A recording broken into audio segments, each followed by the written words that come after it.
My name is Lily Flores. I was one of the trainers at Uber for about a year and a half.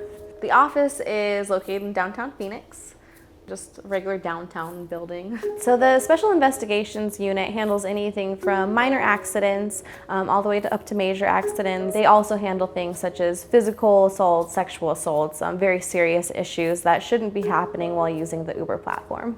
Say something happens during your trip, you're able to report it through the Uber app. That'll go to a team that's able to mitigate and kind of say, this is something minor, we can handle this with just a, maybe a refund or something like a small reply, or if it's something more major, then it'll go to the team at the Special Investigations Unit team. They'll hand it off to different investigators, and then that person will then reach out to all parties involved, whether it be drivers, riders, third parties, any other a person who may have been involved in the incident, and they'll try to find out, the facts of the case. And then they'll make decisions regarding, if people can stay online using the app, if they need to be deactivated, so on and so forth, based off of those facts and decisions. I think a prerequisite to be an investigator is a very good idea, especially if the prerequisite is having some sort of background in law enforcement, whether that actually be working as a police officer or an investigator somewhere else, or even just going to school for it.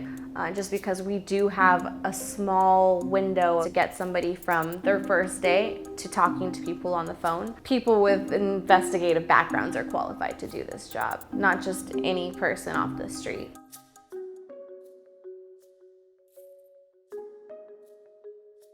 At this time, investigators do not report any of the incidents that happen on the Uber app to law enforcement. Uber has their own background check system that they follow. However, with background checks, it's not always accurate because it can take up to 3 months for an incident to happen on somebody's background check. Along with that, they do not report to any other companies, any other rideshare apps. No law enforcement is involved. The lack of communication between the rideshare apps really puts people in a very dangerous position. If they were reporting it, then that person doesn't have access to being in a vehicle with a stranger anymore.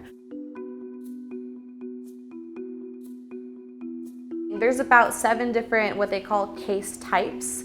So that would be, again, like the physical assault, robbery, assault with a deadly weapon, something like that. So of those 7, I would say the majority of the cases would be the sexual assaults.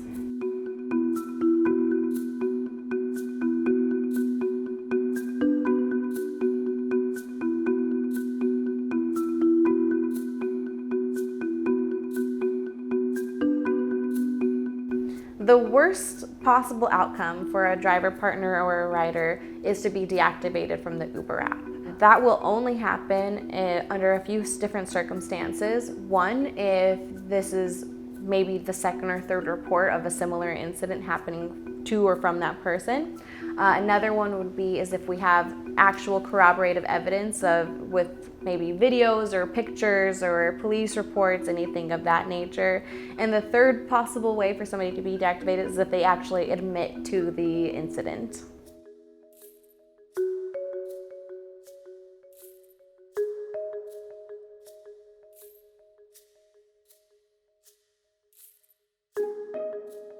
I would tell a new rider that if anything does occur and they need to talk to an investigator with a Special Investigations Unit, to just know that person is doing their best job to help you in that moment. They're doing whatever they can with what they can. So what investigators are allowed to tell customers is very, very non-committal. So it's nothing like, oh, I'm sorry this happened to you, or I'm sorry about everything. It's more of, I'm sorry to hear about this, or what you're describing is very concerning. So it's very, it's just based off of them saying it rather than it actually happening. Therefore, the Uber can't or does not have to take responsibility for it. Investigators are there first to protect Uber and then next to protect the customer.